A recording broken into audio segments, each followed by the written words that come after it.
बिस्मिल्लाहिर्रहमानिर्रहीम। अस्सलाम वालेकुम स्टूडेंट, कैसे हैं? उम्मीद खैरियत से होंगे। आज के इस लेक्चर में हम शैलो कॉपी और डीप कॉपी को पढ़ने जा रहे हैं। शैलो कॉपी जो है जो किसी ऑब्जेक्ट या अरे का जो है वो कॉपी होती है आर्जी, ठीक है ना, बाय रेफरेंस, ठीक है। तो जो डीप कॉपी होती है वो रेफरेंस नहीं होती, बल्कि वो अलग से एक कॉपी बन जाती है ऑब्जेक्ट की या अरे की पूरी कॉपी। वो रेफरेंस नहीं होता, उसमें पूरी की पूरी एक अरे बन जाती है। इसको कहते हैं डीप कॉपी। और शैलो कॉपी जो ये सिर्फ़ और सिर्फ रेफरेंस होता है, ठीक है जी। तो मज़ीद इसको हम एक डायग्राम बना के हमने इसको देखा है। देखें, अगर आपके पास एक अरे है, एक अरे वन है, तो हमने इसके एलिमेंट्स लिखे हैं, तो हमने इसकी कॉपी बनानी है। तो क्या करते हैं हम, जो अरे वन है उसको अरे टू को दे देते हैं। ये टू जो है ये एक अरे, दूसरी एक और अरे है, ठीक है जी। ये जो दूसरी अरे है ये अरे टू होगी, ठीक है जी। और इसके पास अलग से एक अरे नहीं बनी होगी, जिस तरह ये मेमोरी लोकेशंस हैं अलग से नहीं, बल्कि ये रेफरेंशियल होगी। इसके लिए सिर्फ और जस्ट एक सेल ही होगा जो इस अरे का सिर्फ नाम होगा। और जब हम इस अरे टू के जो है एलिमेंट्स को एक्सेस करने की कोशिश करेंगे, तो वो ऑटोमेटिकली अरे वन की मेमोरी लोकेशन से ही डाटा को एक्सेस करेगा, ठीक है जी। तो डीप कॉपी में क्या होता है, डीप कॉपी में पूरी की पूरी कॉपी, जिस तरह हमने अरे वन बनाई है, अगर हम इसकी डीप कॉपी बनाते हैं तो इसके लिए जो है ना ये सेपरेट ऑपरेटर का इस्तेमाल करते हैं, ठीक है जी। उसके लिए हम डायरेक्ट जो है शैलो कॉपी के लिए कोई ऑपरेटर वगैरह इस्तेमाल नहीं करते। डीप कॉपी अगर करनी है, डीप कॉपी से होगा कि पूरी की पूरी जो अरे है वो एज इट इज़ जो है ना वो पूरी की पूरी कॉपी अलग से मेमोरी लोकेशन पे जो है ना वो बन जाएगी, मेमोरी में क्रिएट हो जाएगी, ठीक है जी। ये कोई रेफरेंशियल नहीं होगी, जिस तरह ये रेफरेंस ले लेता है उससे, यानी ये जो भी डाटा उठाना है वो अरे वन से ही उठाता है। इसमें डीप कॉपी में ऐसा नहीं होता। इसमें क्या होता है, पूरी की पूरी कॉपी होती है अलग, ये इंडिपेंडेंट होती है। और अरे वन जो है ना ये डिपेंडेंट है, ठीक है जी, समझ आ गई। और डीप कॉपी और शैलो कॉपी के अपने अपने फ़वाइद हैं, ठीक है जी।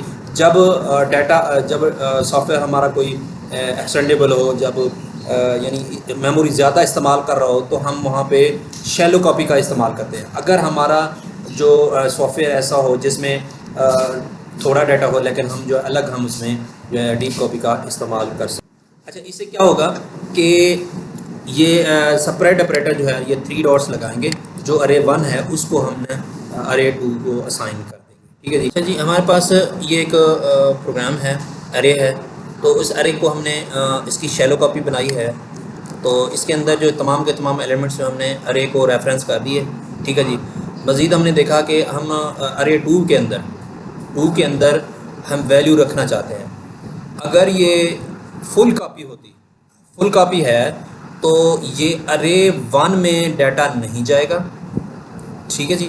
यानी अरे वन में डाटा नहीं जाएगा, क्योंकि हम डाल तो रहे हैं 99 अरे टू में। तो अगर ये फुल कॉपी पूरी की पूरी कॉपी होगी तो अलग लोकेशन होगी, तो ये अरे वन में नहीं जाएगा, अरे टू में रहेगा डाटा।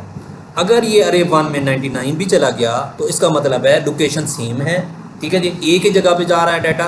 तो अरे वन को अगर हमने प्रिंट करवाएंगे वही एलिमेंट्स आएंगे, और अरे टू को करवाएंगे तो वही एलिमेंट्स होंगे। अब इसको हम चेक करने लगे, ठीक है जी। तो इसको चेक करते हैं, तो देखें अब 99 तो हमने अरे टू में डाला है, अरे वन में क्यों चला गया? अरे वन में नहीं जाना चाहिए था उसको, 99 जो है ना वो अरे वन में नहीं जाना चाहिए था, क्योंकि अरे टू तो हमने कॉपी बना ली। तो ये है रेफरेंस, क्योंकि लोकेशन सेम है, एक ही जगह पे डाटा जा रहा है। अगर हमने चेंजिंग करी है अरे टू के अंदर, तो उसका मतलब है कि डाटा हमने क्या किया, हम 99 इसमें प्रेस कर रहे हैं, हम ऐड कर रहे हैं, तो एक लोकेशन ज़ीरो लोकेशन की पर जो है डाटा मज़ीद जो है इसके अंदर आ जाएगा। हम इसको देखते हैं कि जी हमने 99 डाला डाटा अरे टू के अंदर, ठीक है जी। यानी अरे टू के अंदर हमने जो है ये इसकी रेफरेंस था ज़ीरो लोकेशन पे हमने 99 को ऐड किया।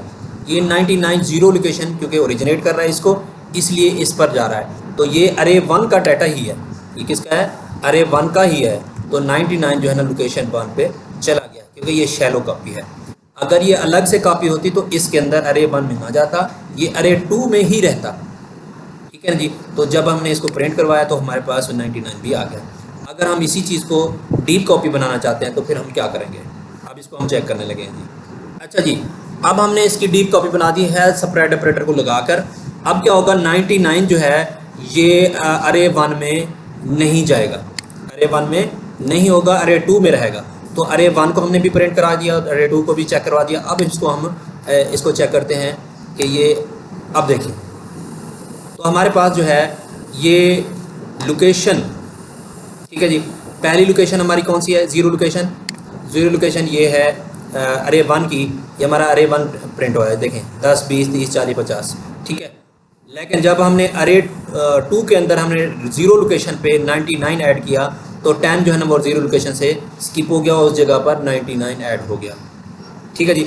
ये हो गया डीप कॉपी। इसका मतलब है कि हमने जो नया डाटा डाला वो हमने ये नया रेफरेंस हमने दिया इसके अंदर कि अरे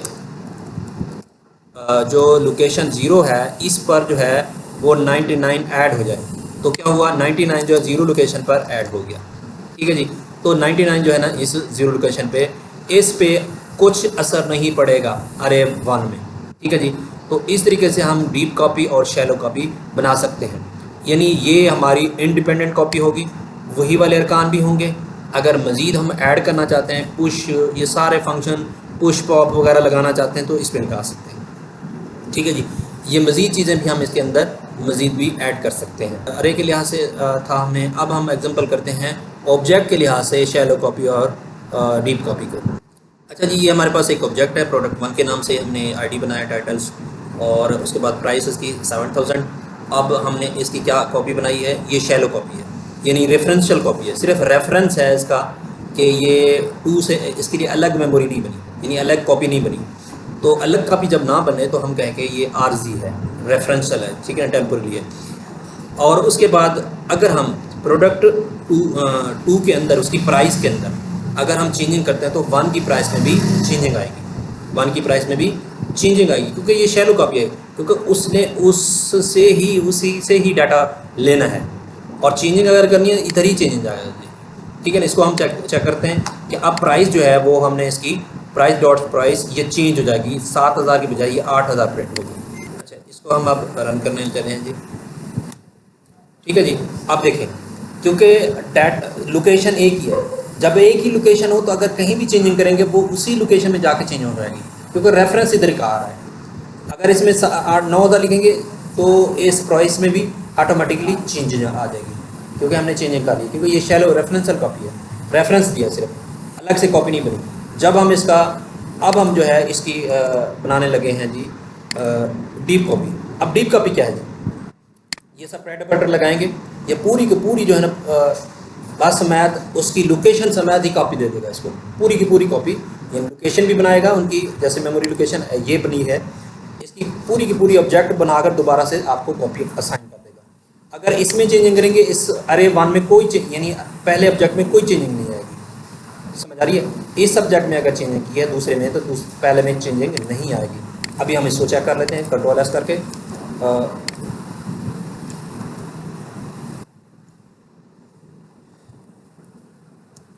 ये देखें, अब दूसरे में हमने प्राइसेस की चेंज की है तो 8000 रखी है, ये हमने किस में चेंजिंग की है, प्रोडक्ट टू की प्राइस के अंदर, प्रोडक्ट टू के प्राइस के अंदर जो हमने कॉपी बनाई है सेपरेट ऑपरेटर की मदद से।